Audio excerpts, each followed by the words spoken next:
नमस्कार, यो एभी न्यूज खबरको संकेत हो। तपाई अहिले एभी न्यूज @2 मा हुनुहुन्छ।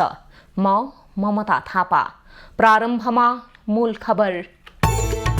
सभापति चयन हुन नसक्दा संसदीय समितिको काम प्रभावित। दलीय भागबण्डा नमिल्दा सभापति छान्न ढिलाइ। लगभग 10वटा विधेयकहरू चाहिँ विचाराधीन छ। निक्षेप फिर्ताको माग गर्दै सहकारी पीडितद्वारा काठमाडौँ माइती घर मण्डलामा रिले अनसन सुरु। 73 लाख नागरिकको 65 अर्ब रकम जोखिममा।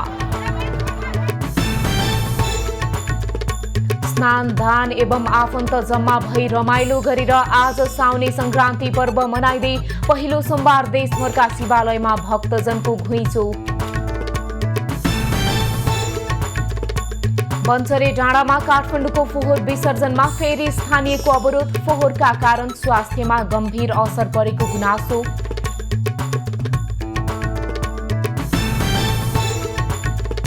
र एसीसी इमर्जिङ टिम्स एसिया कपमा नेपाल र भारत भिड्दै। नेपाल सुधारिएको प्रदर्शनलाई निरन्तरता दिने लक्ष्यमा।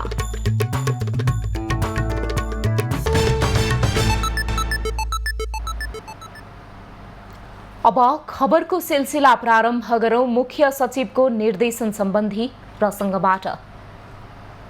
सरकारका मुख्य सचिव डाक्टर बैकुण्ठ अर्यालले आर्थिक वर्ष 2080-81 को बजेट र नीति तथा कार्यक्रमको कार्यान्वयन र योजना तर्जुमा प्रभावकारी रूपमा कार्य गर्न आज विभिन्न मन्त्रालय र निकायका सचिवहरूलाई निर्देशन दिएका छन्। नयाँ आर्थिक वर्षको पहिलो दिन सिंहदरबारमा भएको बैठकमा मुख्य सचिव अर्यालले बजेट र नीति तथा कार्यक्रम अनुसार योजना तर्जुमा र तिनको प्रभावकारी कार्यान्वयनका सन्दर्भमा कुनै पनि कमी नगर्न निर्देशन दिएका हुन्। बैठकमा सहभागी एक सचिवका अनुसार सरकारले लिएको माइलस्टोनलाई पूरा गर्न आवश्यक योजना तय गर्नु, बेरोजु फर्स्योटमा ध्यान दिन छलफल भएको छ। यसैबीच निजामती प्रशासनलाई विश्वसनीय बनाउने सवालमा बैठकमा हाल देखिएका कतिपय समस्याका विषयमा पनि छलफल भएको जनाइएको छ।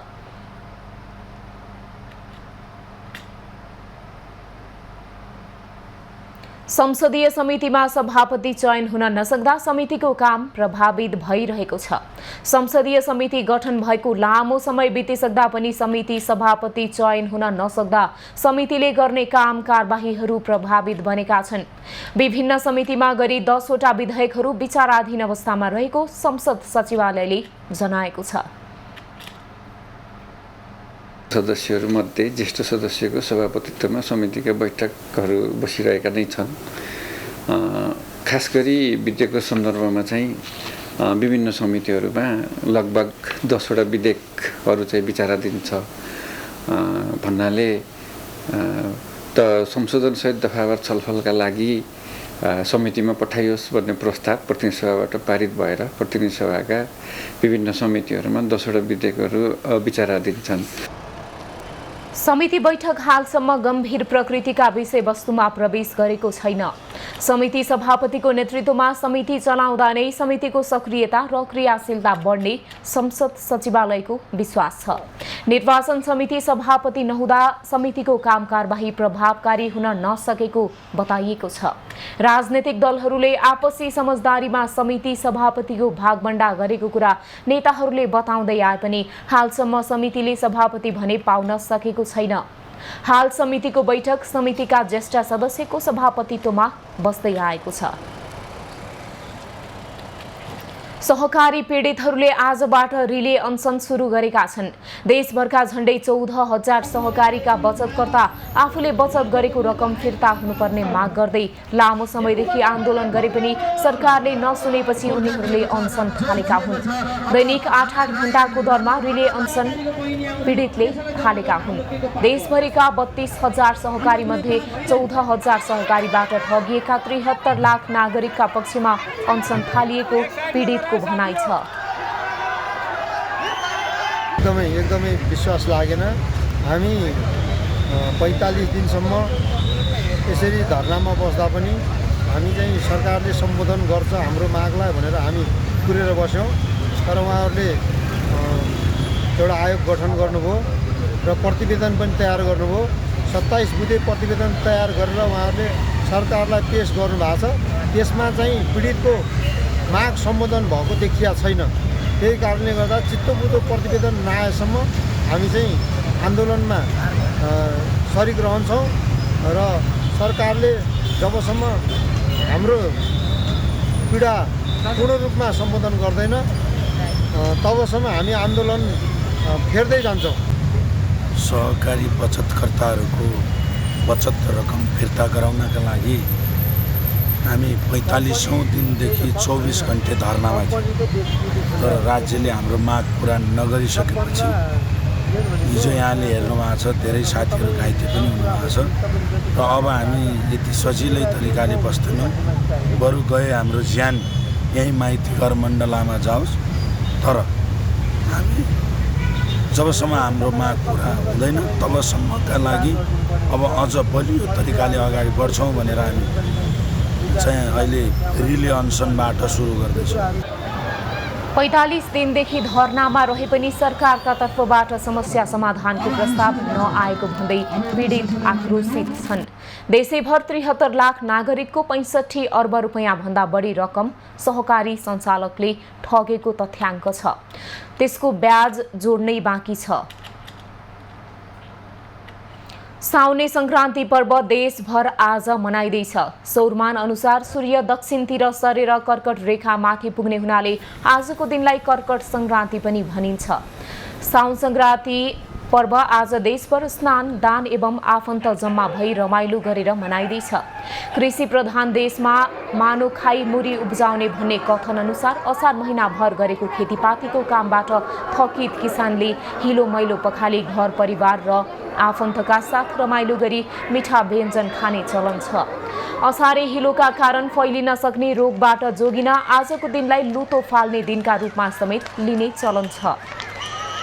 कुरिलो, पानीसरो लगायतका औषधीय वनस्पतिहरू बालेर ताप्ने र बेलुकी घरको आँगनबाट चारै दिशामा अगुल्टो बाली प्रतीकात्मक रूपमा लुतो फ्याँक्ने गरिन्छ।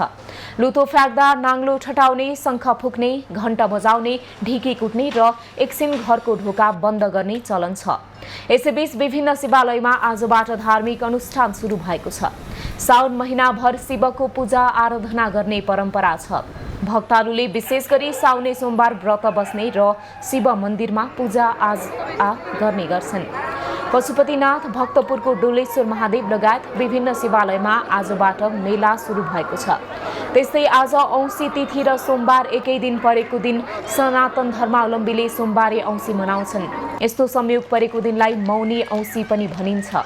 वैदिक परम्परामा औँसीलाई पितृको पर्व मानिन्छ। यो दिन तर्पण, श्राद्ध गर्ने वा पितृको नाममा दान गर्ने विधान छ। पुराण र ज्योतिषीय ग्रन्थमा सोमबारको औँसीमा बिहान सबेरै उठेर नबोली नुहाउने, भगवान शिव वा विष्णुको आराधना गर्ने, दान गर्ने लगायत कर्म गर्नुपर्ने बताइएको छ। यो दिन तुलसी वा पिपलको पूजा गरी प्रदक्षिणा गर्ने विधान छ। साउन महिनाको पहिलो सोमबार आज देशभरका शिवालयमा भक्तजनहरूको भिड लागेको छ। साउने सोमबारको पूजा आजा गर्न काठमाडौँको पशुपतिनाथमा आज बिहानैदेखि भक्तजनको बाक्लो उपस्थिति देखिएको छ। मन्दिरका चारै ढोका खुला गरेर भक्तजनलाई दर्शन गर्ने व्यवस्था आज पशुपति क्षेत्र विकास कोषले मिलाएको छ। साउन महिना र सोमबार भगवान शिवजीको महिना र बार भएकाले पनि यस अवसरमा धेरै भक्तजनको भिड लाग्ने गर्छ। काठमाडौँ उपत्यकामा पशुपतिनाथ सहित गोकर्णेश्वर, सन्तानेश्वर, डोलेश्वर, किरातेश्वर, भालेश्वर सहित काभ्रे पलाञ्चोकको सागा, तनहुँको देवघाट, म्याग्दीको गलेश्वर लगायतका शिवालयमा पनि आज भक्तजनहरूको भिड रहेको छ। यस्तै पवित्र धार्मिक एवं तीर्थस्थल देवघाटमा पनि स्नान गर्ने भक्तजनको भिड लागेको छ। काली गण्डकी र त्रिशुली नदीको संगम स्थल देवघाटमा हरेक वर्ष साउने संक्रान्तिमा बोलबम मेला लाग्ने गर्छ। भोलिदेखि मलमास सुरु हुने भएका कारण पनि आज पहिलो सोमबार भक्तजनको भिड लागेको हो। औँसी तिथि र सोमबार एकै दिन परेकाले आज सनातन धर्मावलम्बीले सोमबारे औँसी समेत मनाएका छन्। पवित्र धार्मिक तीर्थस्थल देवघाटमा हरेक वर्ष साउनको सोमबार मनाउँदै आइएको बोलबम मेलालाई यस वर्ष मलमासले प्रभावित पार्ने भएको छ। भक्तपुरको सूर्यविनायक नगरपालिका स्थित डोलेश्वर मन्दिरमा साउने सोमबारमा भक्तजनको भिड लागेको छ। साउने सोमबारको पूजा आजा गर्न आएका दर्शनार्थीका लागि सहज दर्शन गराउने व्यवस्था मन्दिर प्रशासनले मिलाएको छ। सोमबारे मेलामा शिवोपासन व्रत पूजा आजा गर्नका लागि दर्शनार्थीहरू टाढा टाढाबाट आइरहेको संरक्षण समितिका अध्यक्ष धर्मराज बस्नेतले बताएका छन्। उनका अनुसार मन्दिरमा बिहानैदेखि पूजा गर्ने शिवोपासकहरूको भिड लागेको छ। साउन महिना र सोमबार भगवान शिवजीको महिना र बार भएकाले पनि यस अवसरमा धेरै भक्तजनको भिड लाग्ने गर्छ।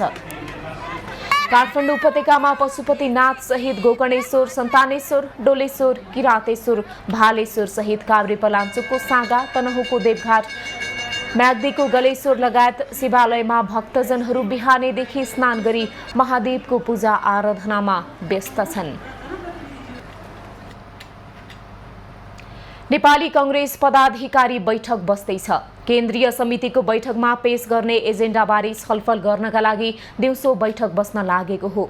सभापति शेरबहादुर देउवाले पार्टीका पदाधिकारी र पूर्व पदाधिकारीलाई केन्द्रीय समिति बैठकमा छलफल गर्ने एजेन्डा तय गर्नका लागि पदाधिकारी बैठक बोलाएको उनको सचिवालयले जानकारी दिएको छ।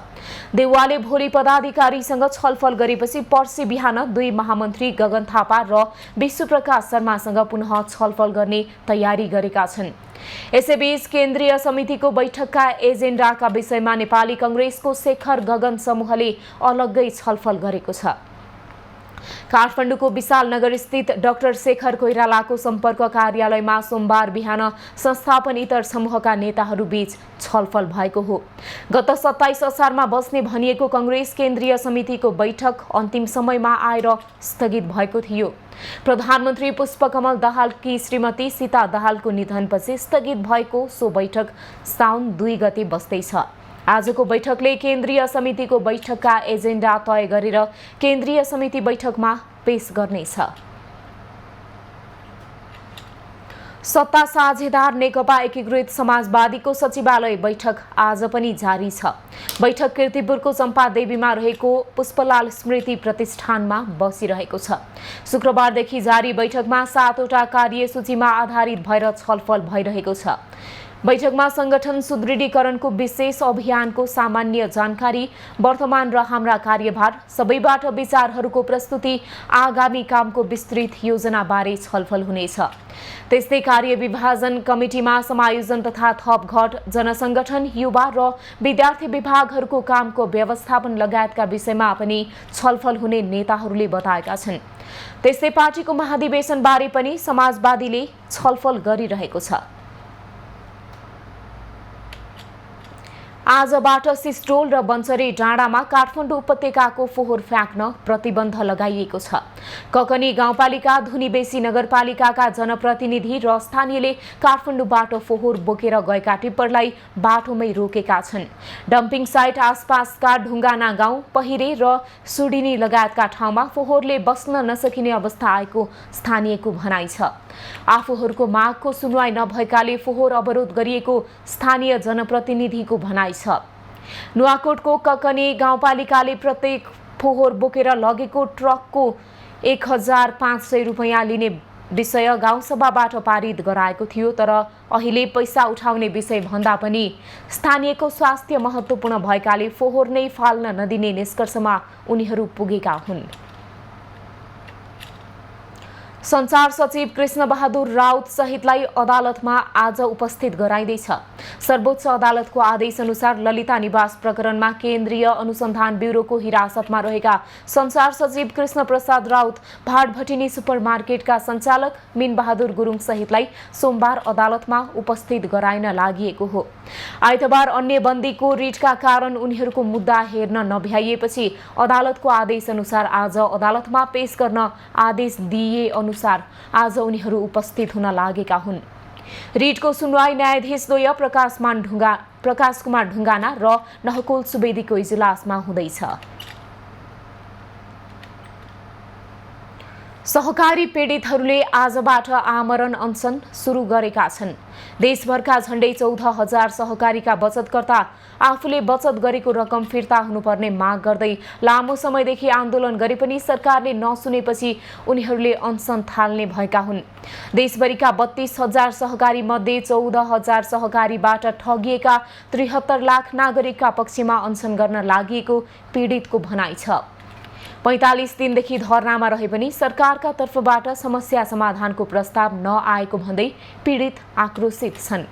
देशैभर 73 लाख नागरिकको 65 अर्ब रुपैयाँ भन्दा बढी रकम सहकारी सञ्चालकले ठगेको तथ्याङ्क छ। मिटर ब्याज सम्बन्धी विधेयक पारित भएको छ। विधेयक पारित भएसँगै मिटर ब्याजबाट पीडित भएकालाई न्याय दिने कानुन कार्यान्वयनको बाटो खुलेको छ। प्रतिनिधि सभाको हिजो बसेको बैठकले मुलुकी संहिता सम्बन्धी केही नेपाल ऐनलाई संशोधन गर्ने विधेयक 2080 लाई सर्वसम्मतिले पारित गरेको छ। प्रतिनिधि सभाले पारित गरेको विधेयकको सन्देश अब राष्ट्रिय सभामा सुनाइनेछ। त्यसपछि राष्ट्रिय सभा अध्यक्ष गणेश प्रसाद तिमिल सिन्हाले प्रमाणित गरी शीतल निवास पठाउनेछन्। राष्ट्रपति रामचन्द्र पौडेलले विधेयक प्रमाणीकरण गरेपछि कार्यान्वयनमा जानेछ। यो विधेयकमा मिटर ब्याजसँग सम्बन्धित कानुन व्यवस्था गरिएको छ। यो विधेयकले अनुचित लेनदेनसँग सम्बन्धित कार्यलाई कसुर मानेको छ। मिटर ब्याज पीडितको पक्षमा ल्याइएको यो विधेयकमा कसैले लेनदेन नभएको वा नगरेको रकम दिएको भनी लिखत तयार गर्ने, लेनदेन गरेको वास्तविक रकम भन्दा बढीको लिखत तयार गर्ने, ब्याज रकम समेत सावामा जोडिने लिखत तयार पार्ने, ऋणीले तिरेको रकमको भरपाई नदिने वा लिखत नबनाउने कार्यलाई कसुर ठहर गरेको छ। त्यस्तै सावा भन्दा बढी ब्याज लिने, ऋण असुलीका लागि कुनै प्रकारको धम्की दिने, शोषण गर्ने, ऋणीको अचल सम्पत्तिको हक हस्तान्तरण गरी लिने जस्ता काम गर्न गराउन वा अनुचित लेनदेनको रकम असुल उपर गर्न ऋणीलाई हैरानी पुर्याएमा पनि कसुर गरेको ठहरिने व्यवस्था छ। राष्ट्रिय प्रजातन्त्र पार्टीले आज धार्मिक यात्रा गर्ने भएको छ। राजेन्द्र लिङदेन नेतृत्वको राप्रपाले साउने सोमबारको पहिलो दिन धार्मिक यात्रा गर्न लागेको हो। धार्मिक यात्रा दिउँसो 1 बजे मैतीदेवीबाट सुरु भई पशुपतिनाथमा गएर समापन हुनेछ। राप्रपा अध्यक्ष राजेन्द्र लिङदेनको नेतृत्वमा राप्रपाका नेताहरू, धार्मिक क्षेत्रका अगुवाहरू, सामाजिक जीवनका विशिष्ट व्यक्तिहरू, समान विचार भएका व्यक्ति, समूह, संस्थाहरू समेतको मैतीदेवी पशुपतिनाथ धार्मिक पदयात्रा सहभागिता रहनेछ। अघिल्लो वर्षदेखि राप्रपाले साउनको पहिलो दिन धार्मिक पदयात्रा गर्दै आएको छ। हिन्दू राष्ट्रका पक्षमा जनमत सिर्जना गर्ने, आयातित धर्म, संस्कृति, परम्पराको अतिक्रमणबाट देशलाई जोगाउने, समान विचार भएका शक्तिहरूलाई गोलबद्ध गर्दै जाने उद्देश्यबाट धार्मिक पदयात्रा गर्न लागि राप्रपाले जनाएको छ। खबरको सिलसिला अझै जारी छ, हामीसँगै रहनुहोला। अब बाँकी प्रसङ्ग। आजदेखि नयाँ आर्थिक वर्ष 2080-81 सुरु भएसँगै आयकर तथा नयाँ करहरू लागू हुँदैछन्। जेठ 15 मा बजेट सार्वजनिक भई लगत्तै भन्सार, अन्तःशुल्क र मूल्य अभिवृद्धि कर भने लागू भइसकेका छन्। आयकर ऐन 2058 मा भएको संशोधन आजदेखि लागू हुँदैछ। यसअघि 20 लाख भन्दा माथिमा 36% कर लाग्थ्यो, तर अब आजदेखि वार्षिक 50 लाख भन्दा बढी कमाउनेलाई 39% आयकर लाग्ने भएको छ। त्यस्तै नयाँ आर्थिक वर्षदेखि पहिलो पटक विलासिता शुल्क कार्यान्वयनमा आउने भएको छ। अब 5 तारे होटल तथा त्यसभन्दा माथिका होटल तथा रेस्टुरेन्टले प्रदान गर्ने सेवामा 2% विलासिता शुल्क लगाइएको छ। साथै 10 लाख भन्दा बढीको बहुमूल्य धातुमा पनि विलासिता शुल्क लाग्नेछ। त्यस्तै वैदेशिक पर्यटन शुल्क पनि आजदेखि नै लागू हुनेछ, जस अनुसार ट्राभल एजेन्सीले बिक्री गर्ने वैदेशिक भ्रमणको प्याकेजमा 5% पर्यटन शुल्क लाग्नेछ। वैदेशिक रोजगार सेवा शुल्क अर्थात् वैदेशिक रोजगारीमा गएकाहरूले कम्पनीलाई तिरेको रकमको 1% शुल्कको व्यवस्था पनि आजदेखि नै कार्यान्वयनमा आउनेछ। भन्सार महसुल, अन्तःशुल्क, मूल्य अभिवृद्धि कर, सडक निर्माण दस्तुर र मोबाइल फोनको दर्ता सम्बन्धी व्यवस्था जेठ 15 गै रातिदेखि कार्यान्वयनमा आएको छ। साथै थप सार्वजनिक शेयर निष्कासन एफपीओमा कर सम्बन्धी व्यवस्था र सुजीको कारोबारमा कर सम्बन्धी व्यवस्था पनि कार्यान्वयनमा आइसकेको छ। त्यस्तै भन्सार विभागले आजदेखि आयातित सबै वस्तुमा आयातकर्ता र वितरकको लेबल अनिवार्य लगाउनुपर्ने नियम कार्यान्वयनमा ल्याएको छ। लेबल नलगाएरै वस्तु बजारमा बिक्री वितरण भएमा आजदेखि कारबाही प्रक्रिया अघि बढाउने विभागले जनाएको छ। नेपालको राजस्व वृद्धि 55 वर्षपछि रोकिएको छ। आर्थिक वर्ष 2024-25 यता हरेक पटक अघिल्लो आर्थिक वर्षको तुलनामा बढी राजस्व उठ्ने गरेकोमा गत वर्ष घटेको छ। गत आर्थिक वर्षमा 10 खर्ब 10 अर्ब रुपैयाँ राजस्व उठेको महालेखा नियन्त्रकको कार्यालयले जनाएको छ। कार्यालयको तथ्याङ्क अनुसार आर्थिक वर्ष 2079-80 मा 14 खर्ब 3 अर्ब रुपैयाँको राजस्व सङ्कलनको लक्ष्य राखिएकोमा 9 खर्ब 57 अर्ब रुपैयाँ मात्रै उठेको हो। गत आर्थिक वर्षमा 11 खर्ब 16 अर्ब रुपैयाँ राजस्व उठेकोमा अहिले करिब 10%ले कमी आएको छ। गत आर्थिक वर्षमा 10%ले राजस्व घटेको तथ्याङ्कले देखाएको छ। आयात नियमनको असर तथा आर्थिक गतिविधिमा आएको सुस्तता लगायतका कारण राजस्व वृद्धिमा नकारात्मक असर पुगेको अर्थविदले बताएका छन्। त्यस्तै सरकारको बजेट घाटा करिब 4 खर्ब पुगेको छ।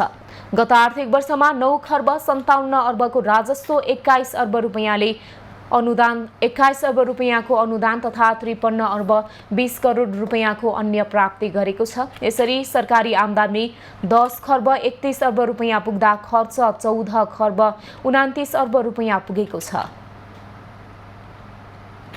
असार महिनामा मात्रै सरकारले 2 खर्ब 56 अर्ब 50 करोड 90 लाख बराबर खर्च गरेको छ। महालेखा नियन्त्रक कार्यालयको तथ्याङ्क अनुसार गत जेठ मसान्तसम्ममा सरकारको बजेट खर्च करिब रु 11 खर्ब 73 अर्ब मात्रै थियो। असार मसान्तसम्म आइपुग्दा यस्तो खर्च 14 खर्ब 29 अर्ब पुग्यो। अर्थात् असारमा मात्रै भएको बजेट भुक्तानी कुल वार्षिक खर्चको 17.94% हो। आर्थिक वर्षको अन्तिममा हुने भुक्तानीले विकास निर्माणका कामको गुणस्तरमा सम्झौता हुने र आर्थिक अनुशासनको समेत गम्भीर उल्लङ्घन भइरहेको विषय महालेखा परीक्षकको प्रतिवेदनले हरेक वर्ष औल्याउँदै आएको छ। महालेखाले हरेक वर्ष सरकारलाई वार्षिक विनियोजनको ठूलो अंश असारमा मात्रै भुक्तानी हुने प्रवृत्तिलाई रोक्नुपर्ने सुझाव पनि दिँदै आएको छ। विद्यमान कानुनी व्यवस्थाको पालना हुन नसक्नु, अर्थ मन्त्रालयको निगरानीको भूमिका वहन गर्न नसक्नु, बजेटमा चर्को राजनैतिक हस्तक्षेप, विषयगत मन्त्रालयका सचिव तथा विभागका महानिर्देशकलाई जिम्मेवार बनाउन नसक्नु तथा कर्मचारीको चाँडो सरुवा हुनुलाई आर्थिक वर्षको अन्त्यमा खर्च बढ्नुको मुख्य कारण रहेको महालेखाले औल्याउँदै आएको छ। सरकारले भने गत वर्ष मङ्सिरमा भएको प्रतिनिधि सभा र प्रदेश सभा सदस्य निर्वाचनका कारण पनि न्यून बजेट खर्च भएको बताउँदै आएको छ। आपसी समझदारीमा समान ब्याज दर निर्धारण गर्दै आएका वाणिज्य ब्याङ्कहरूले आजदेखि भने आफ्नै अवस्था अनुसार ब्याज दर निर्धारण गरेका छन्। वाणिज्य ब्याङ्कहरूले निर्धारण गरेको बचतको नयाँ ब्याज दर अनुसार 5 ब्याङ्कले ब्याज बढाएका छन् भने 9 वटाले घटाएका छन्। 6 ब्याङ्कले भने स्थिर राखेका छन्। सार्वजनिक विवरण अनुसार मुद्दती निक्षेपमा औसत ब्याज दर घटेर 9.72 कायम भएको छ। मुद्दती निक्षेपमा सबैभन्दा धेरै ब्याज एनएमबी ब्याङ्कले 10.98% निर्धारण गरेको छ भने संस्थागतमा 7.99% तोकेको छ। त्यसपछि प्राइम कमर्सियल ब्याङ्कले मुद्दती निक्षेपमा व्यक्तिगततर्फ 10.93 र संस्थागततर्फ 8.49% निर्धारण गरेको छ। एनआइसी एसियाले पनि 10.93% निर्धारण गरेको छ। कुमारीले व्यक्तिगततर्फ 10.01% र संस्थागतलाई 7.51% निर्धारण गरेको छ। 15 विभिन्न ब्याङ्कले मुद्दतीको ब्याज दरलाई एकल बिन्दुमै सीमित गराएका छन्। मुद्दतीमा सबैभन्दा कम निर्धारण गर्नेमा स्ट्यान्डर्ड चार्टर्ड ब्याङ्कको 8.95% छ। Nepal investment bank, global IME bank, Lakshmi sunrise bank, Nepal SBI bank, Himalayan bank र सिटिजन्स ब्याङ्कले मुद्दती निक्षेप ब्याजलाई 9.99% कायम गरेका छन्। संस्थागततर्फ 2% बिन्दु कायम तोकिएको छ। नेपाल आयल निगमले 9 वर्षपछि पुनः पेट्रोलियम पदार्थमा स्वचालित मूल्य प्रणाली लागू गरेको छ। आइतबार साँझ पत्रकार सम्मेलन गरेर निगमले उक्त प्रणाली कार्यान्वयनमा ल्याएको घोषणा गरेको हो। आइतबार राति 12 बजेबाट लागू भएको उक्त प्रणालीले डिजेल, पेट्रोल, मट्टीतेल र ग्यासको मूल्य नियमन गर्ने जनाइएको छ। अब साँच्चै अटो प्राइसिङ चाहिँ गर्नुपर्छ र के भने आज मूल्य घट्दा अटो प्राइसिङ गरेर घटाउँदै गर्दा त सबैको अनुहारमा हाँसीखुसी हुने। तर भोलि के हो भने अटो प्राइसिङमा बढ्दाखेरि पनि के हो भने होइन आयल निगमले त हिजो घटाएको है, हामीले कति घटायो हेर्नुहोस् त। 15 दिन अगाडि तराईको हेर्दाखेरि 7.5 रुपियाँ भयो, आज 6 रुपियाँ घटाउँदैछौँ। 13.5 रुपियाँ 15 दिनको मार्जिन, 14 दिन। सोमबारको दिन निर्णय भएको थियो, आज आइतबार निर्णय गर्दैछौँ। 14 दिनभित्र 13.5 रुपियाँ पेट्रोलमा घटाइसक्यो। कार्यान्वयनमा आएको स्वचालित मूल्य प्रणाली अनुसार निगमले परल मूल्यमा डिजेलमा 2% र पेट्रोलमा 2.5% नाफा राखेर मूल्य तोकेको जनाइएको छ। जसअनुसार डिजेल र मट्टीतेलको मूल्य लिटरमा 4 रुपियाँ र पेट्रोलको मूल्य लिटरमा 6 रुपियाँले घटेको छ। त्यसै खाना पकाउने ग्यासमा नाफा नराख्ने नीति अनुसार निगमले हाल नाफा रहेको प्रति सिलिन्डर 10 रुपियाँ मूल्य पनि घटाएको छ। स्वचालित मूल्य प्रणाली लागू भएपछि देशभर इन्धनको मूल्य घटेको छ। परल मूल्य बढ्दा बिक्री मूल्य पनि बढ्ने र घट्दा घट्ने प्रणाली अनुसार भारतीय आयल कर्पोरेसन आइओसीबाट प्राप्त नयाँ मूल्यपछि निगमले मूल्य समायोजन गरेको हो। हवाई इन्धनको मूल्य भने स्वचालित नहुने बताइएको छ। पेट्रोलियम पदार्थमा स्वचालित मूल्य प्रणाली लागू भए लगतै सार्वजनिक यातायातको भाडा पनि घटेको छ। स्वचालित प्रणालीले डिजेल र पेट्रोलको मूल्य घटाए लगतै यातायात व्यवस्था विभागले पनि भाडा समायोजन गरेको हो। पेट्रोलियम पदार्थमा स्वचालित मूल्य प्रणाली लागू घट्यो मूल्य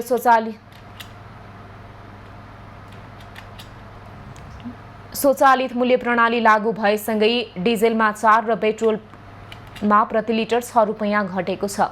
त्यसलाई आधार बनाएर यातायात व्यवस्था विभागले यात्रुवाहक सवारी साधनमा 2.13%, मालवाहक पहाडमा 2.78 र तराईमा 3.09% ले भाडा घटाएको छ। घटाएको भाडा दर आजदेखि नै लागू भएको विभागले जनाएको छ। भाडा दर कार्यान्वयनको अनुगमन यातायात व्यवस्था कार्यालय र ट्राफिक प्रहरीले गर्ने बताइएको छ। पेट्रोलियम पदार्थमा 5% भन्दा बढी घटबढ भए समायोजन गर्ने वैज्ञानिक भाडा दर कायम सम्बन्धी कार्यविधिको व्यवस्था छ। पेट्रोलियम पदार्थमा स्वचालित मूल्य प्रणाली लागू हुनासाथ सार्वजनिक र मालवाहक साधनको भाडा दर समायोजन गर्न यसअघि नै सरकारले निर्देशन दिएको छ। आजदेखि हवाई भाडामा भ्याट समायोजन हुने भएको छ। नेपाल वायु सेवा सञ्चालक सङ्घले एक विज्ञप्ति जारी गर्दै आजदेखि सम्पूर्ण हवाई सेवामा भ्याट कार्यान्वयन हुने जनाएको हो। सरकारले आर्थिक विधेयक बजेट मार्फत पहिलो पटक हवाई भाडामा भ्याट लगाउने निर्णय गरेको थियो। नयाँ आर्थिक वर्ष सुरु भएसँगै आजदेखि नै भ्याट कार्यान्वयनमा जाने र सो भ्याट भाडामा समायोजन गरिने सङ्घले जनाएको छ। यसैबीच वायु सेवा कम्पनीहरूले हवाई भाडा 6% बढाएका छन्। सरकारले मूल्य अभिवृद्धि कर लगाएपछि हवाई भाडा बढेको हो, तर हवाई टिकटमा भ्याट कार्यान्वयन गरेपछि 13% कै दरमा शुल्क बढाइएको छैन। हवाई इन्धन कार्यालय सञ्चालनका सामग्री लगायतको खरिदमा तिरेको भ्याट कम्पनीहरूले फिर्ता पाउने भएकाले 13% नै शुल्क नबढाइएको हो। आलाकाट प्रणाली लागू नगर्ने विदेशी च्यानल आजबाट बन्द भएका छन्। आलाकाट प्रणाली लागू भइसकेपछि अहिले ओटिटी मार्फत प्रसारण भइरहेका सबै च्यानल स्वतः बन्द गर्नुपर्ने सूचना प्रसारण विभागले जनाएको छ। सरकारले आलाकाट प्रणाली लागू गर्ने निर्णय गरेसँगै आजदेखि तोकिएको मूल्य तिरेर सेवाग्राहीले 45 भन्दा बढी विभिन्न विदेशी टेलिभिजन च्यानल हेर्न पाउने भएका छन्। सञ्चार तथा सूचना प्रविधि मन्त्रालयले 2079 चैत 15 गते टेलिभिजन सेवामा आलाकाट मूल्य प्रणाली लागू गर्ने निर्णय गरेको थियो। सशुल्क टेलिभिजन च्यानलहरूमा सूचनामूलक, समाचारमूलक, शिक्षाप्रद, मनोरञ्जनात्मक, खेलकुद आदि विषयवस्तुहरू समावेश भएको हुनुपर्ने नियम छ। कोशी प्रदेशमा तत्कालीन मुख्यमन्त्री हिक्मत कुमार कार्कीले अध्यादेश मार्फत आर्थिक वर्ष 2080-81 का लागि ल्याइएको बजेट आजदेखि कार्यान्वयनमा आएको छ। प्रदेशको आर्थिक मामिला तथा योजना मन्त्रालय समेत सम्हालेका कार्कीले सार्वजनिक बजेट कार्यान्वयनमा आएको हो। प्रदेश सभामा असार 14मा अध्यादेश पेश भइसकेकाले त्यसको 60 दिनसम्म बजेट कार्यान्वयनमा कुनै समस्या नरहेको प्रदेश सरकारले जनाएको छ। जसपा र माओवादीले समर्थन फिर्ता लिएपछि कार्कीले जेठ 31मा संसद अधिवेशन अन्त्य गरी जेठ 32मा अध्यादेश मार्फत 36 अर्ब 24 करोड 35 लाख 10 हजारको बजेट ल्याएका थिए। सभामुख बाबुराम गौतमको समर्थनमा गठबन्धन दलबाट सरकारको नेतृत्व गरिरहेका मुख्यमन्त्री उद्धव थापा अध्यादेश अस्वीकारको सूचना प्रदेश सभाबाट फिर्ता लिई प्रतिस्थापन विधेयक ल्याउने योजनामा थिए। तर एमाले संसदीय दलका नेता कार्कीले मुख्यमन्त्री थापा नेतृत्वको सरकार गठन प्रक्रिया असंवैधानिक भएको भन्दै सर्वोच्च अदालतमा रिट निवेदन दर्ता गराएका थिए। सो निवेदन उपरको प्रारम्भिक सुनवाईमा नै सर्वोच्चले मुख्यमन्त्री थापालाई दीर्घकालीन असर पर्ने कुनै पनि निर्णय नगर्न अन्तरिम आदेश दिएकाले प्रतिस्थापन विधेयक ल्याउने उनको योजना विफल भएको हो। बजेटमा चालुतर्फ 14 अर्ब 39 करोड 62 लाख 66 हजार र पुँजीगततर्फ 18 अर्ब 23 करोड 52 लाख, वित्तीय व्यवस्थातर्फ 1 करोड, वित्तीय हस्तान्तरणतर्फ 3 अर्ब 60 करोड 29 लाख 92 हजार रुपैयाँ विनियोजन गरिएको छ।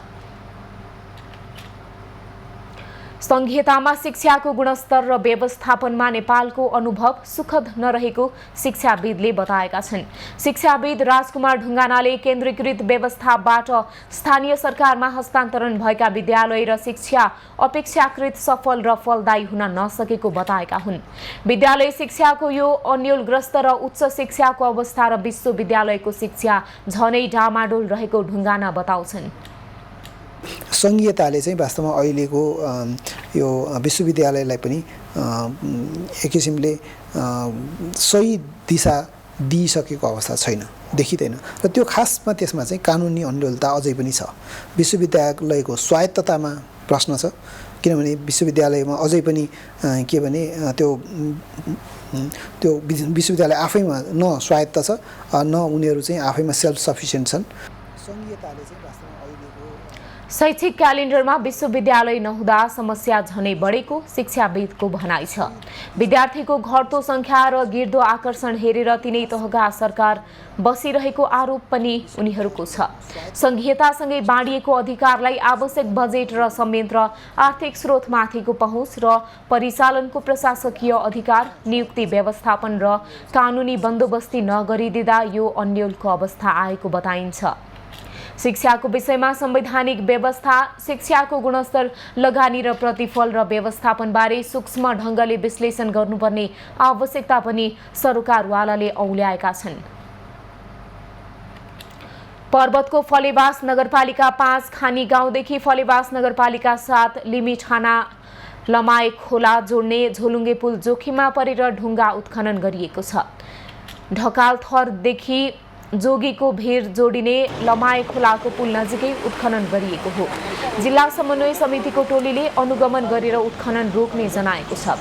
पुल नजिकैबाट सयौं टिप्पर ढुङ्गा उत्खनन गर्दा अहिले पुल पहिरोको चपेटामा परेको छ भने नजिकैको खोने पानी आयोजना र सिँचाइको नहर समेत भत्किएको छ। सङ्घीय संरचनामा गइसकेपछि स्थानीय तहहरूले त्यसको निगरानी गर्न पर्ने खालको हो यो होइन।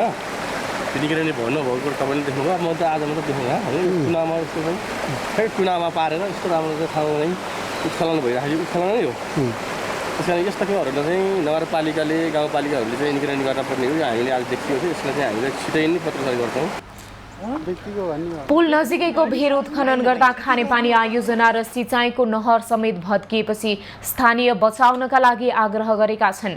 पुल नजिकैको भिर उत्खनन गरेर फलेवास नगरपालिकाको प्रशासनिकी भवन र लिमिठानाको सडकमा ढुङ्गा ढुवानी भइरहेको छ। वीरगञ्ज महानगरपालिकाले आजदेखि नारायणी अस्पतालको सफाई अभियान सुरु गरेको छ।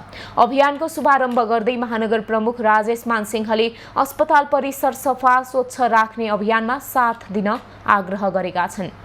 सफाई र व्यवस्थित पार्किङमा अटेर गर्नेलाई कारबाही गर्ने चेतावनी समेत उनले दिए। अस्पतालका मेडिकल सुपरिन्टेन्डेन्ट डाक्टर चतिरञ्जन शाहले अस्पतालमा गुणस्तरीय सेवा दिने प्रयास जारी राख्ने बताए। सम्झौता अनुसार आजदेखि 1 वर्ष नारायणी अस्पतालको बाहिरी क्षेत्रको सम्पूर्ण सरसफाई वीरगञ्ज महानगरले गर्नेछ। बाहिरी क्षेत्र अन्तर्गत शौचालय, बरण्डा, भर्याङ, अस्पताल परिसर तथा प्रशासनिक भवन पर्ने सम्झौता पत्रमा उल्लेख छ। अस्पतालको शल्यक्रिया कक्ष र वार्ड लगायत क्षेत्रको सरसफाई तथा फोहोर व्यवस्थापन भने अस्पताल आफैले गर्नेछ। अस्पताल सफाईका लागि महानगरले 9 सफाई कर्मी परिचालन गरेको छ।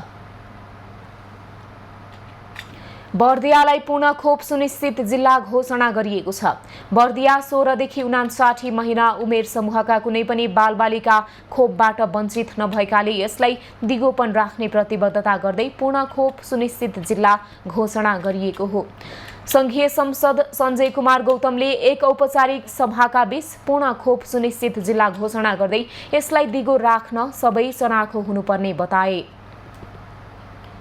बर्दियामा सबैभन्दा बढी गुलरिया नगरपालिकामा 265, बडैयाताल गाउँपालिकामा 30, बाँसगढी नगरपालिकामा 29, ठाकुरबाबामा 12, मधुवनमा 11, राजापुरमा 8, बारबर्दियामा 5 र गेरुवा गाउँपालिकामा 4 जना गरी 364 जना ड्रप आउट बच्चा फेला परेको स्वास्थ्य कार्यालय बर्दियाले जनाएको छ। नेपालको संविधानले आधारभूत स्वास्थ्य सेवा नागरिकको मौलिक हकको रूपमा व्यवस्था गर्दै खोप कार्यक्रम प्रभावकारी सञ्चालन तथा व्यवस्थापनका लागि खोप ऐन 2072 जारी गर्दै बालबालिकाको खोप पाउने अधिकार सुनिश्चित गरिएको स्वास्थ्य कार्यालय बर्दियाको भनाइ छ। एभी न्यूज खबरले आइतबार विभिन्न कार्यक्रमका साथ आफ्नो 17औं वार्षिक उत्सव मनाएको छ।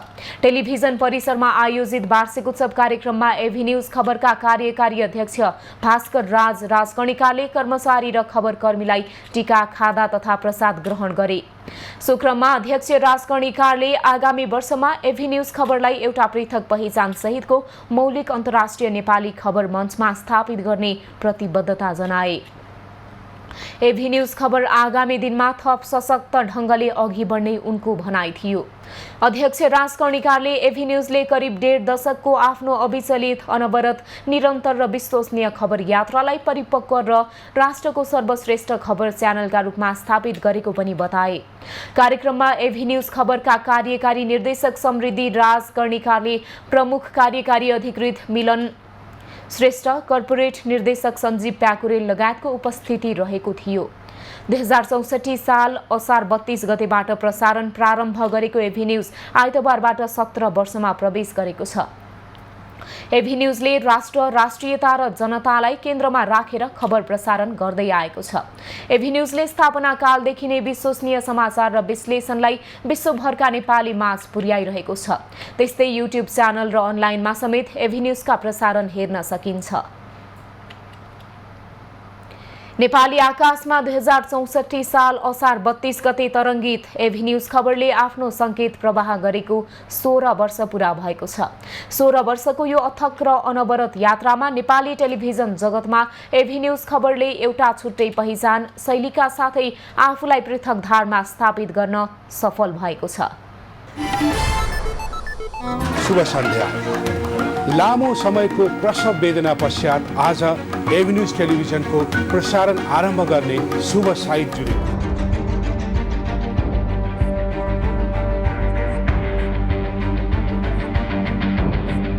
पृथक र फरक धारमा यात्रा प्रारम्भ गरेको एभी न्यूज खबर यति बेला 17औं वर्षको वसन्तमा प्रवेश गरेको छ। खबरको दुनियाँमा फरक धार र शैलीको एभी न्यूज 2064 साल असार 32 गते साँझ 6 बजे नेपाली टेलिभिजनको आकाशमा तरङ्गित भएको थियो।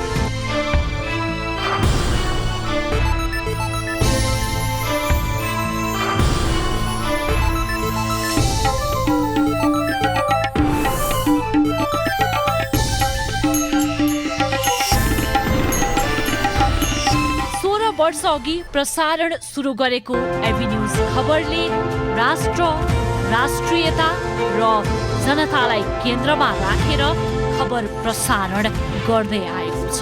अनेकौं आरोह र अवरोह झेल्दै जनता र राष्ट्रप्रति समर्पित एभिन्यूज खबरले पल पलको खबर दिँदै आएको छ। अनेकौं चुनौती र अप्ठ्याराका बावजुद पनि एभिन्यूज खबर नेपालको सर्वाधिक हेरिने टेलिभिजन बन्न सफल भएको छ।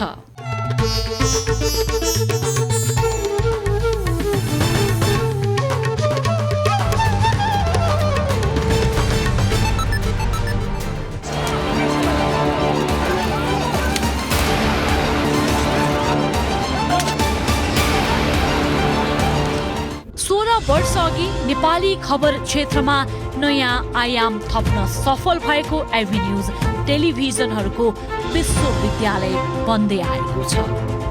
निजी क्षेत्रबाट स्थापित एभिन्यूजले टेलिभिजनको खबरमा फरक धार र शैली स्थापित गर्नु सहज पक्कै थिए।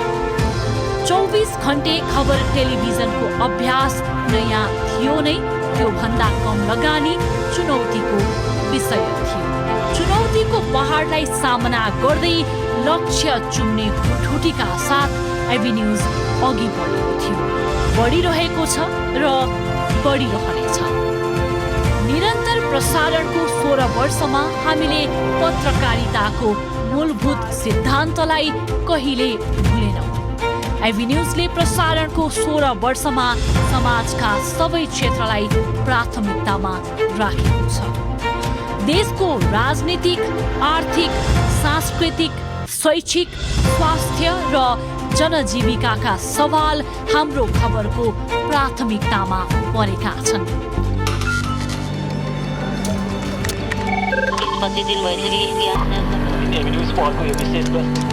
आवाजविहीनहरूको आवाजलाई हामीले जहिले पनि प्राथमिकतामा राख्दै आएका छौँ।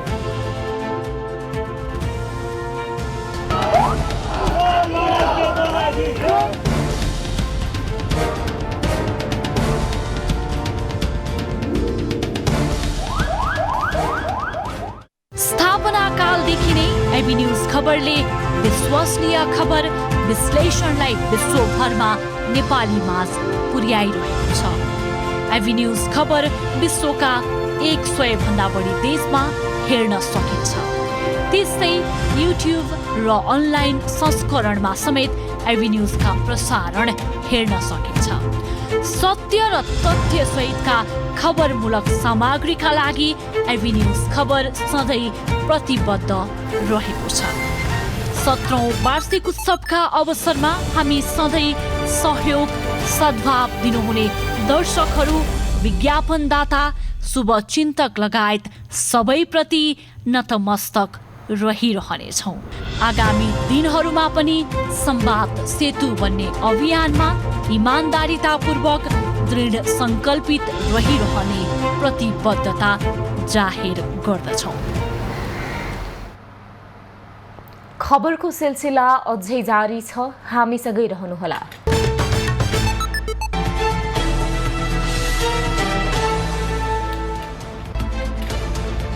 सुनकोसीको सप्तकोशी नदी किनारमा 3 जना युवतीमाथि भएको निर्घात कुटपिटमा संलग्न 1 जनालाई प्रहरीले पक्राउ गरेको छ। सप्तकोशी किनारमा युवतीहरूको एक समूहले अर्को समूहमाथि निर्घात कुटपिट गरेको भिडियो सामाजिक सञ्जाल मार्फत बाहिरिएपछि 1 जना पक्राउ गरेका छन्। घटनामा संलग्न अरू 4 जनाको खोजी भइरहेको प्रहरीको भनाइ छ।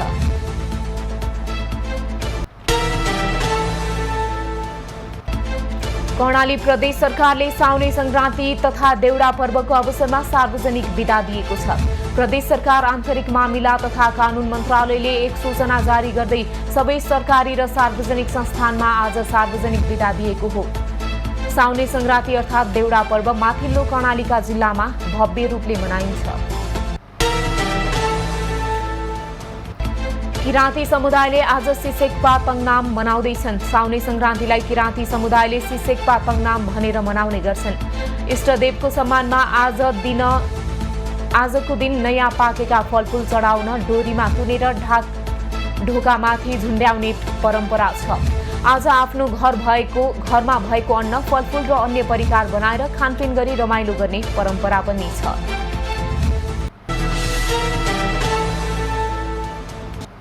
अब पालो एभी न्यूज एट मौसमको।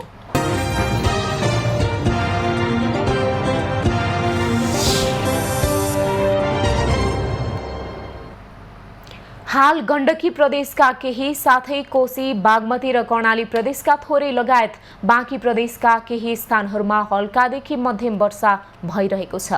आज दिउँसो मध्य प्रदेशका केही स्थानहरूमा हल्कादेखि मध्यम वर्षाको सम्भावना रहेको छ। कोशी बागमती गण्डकी र लुम्बिनी प्रदेशका पहाडी भूभागका केही स्थानहरूमा मेघ गर्जन चट्याङसहित भारी वर्षाको समेत सम्भावना रहेको जल तथा मौसम विज्ञान महाशाखाले जनाएको छ।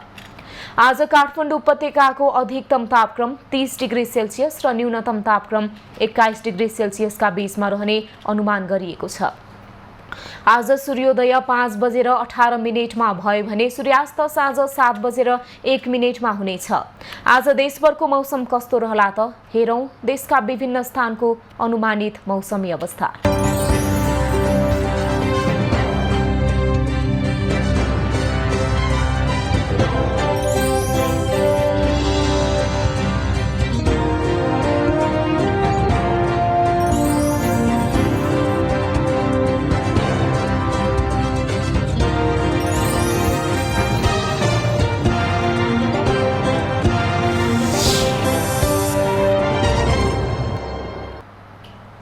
अहिलेलाई खबरको क्रम यति नै। एभी न्यूज खबरका यी सहित अन्य विस्तृत खबरका लागि www.avnews.tv लगइन गर्न सक्नुहुनेछ। युट्युब, फेसबुक र ट्विटरमा पनि हामीलाई फलो गर्न सकिनेछ। खबरभित्रको खबरका लागि हेर्दै रहनुहोला एभी न्यूज खबर। नमस्कार।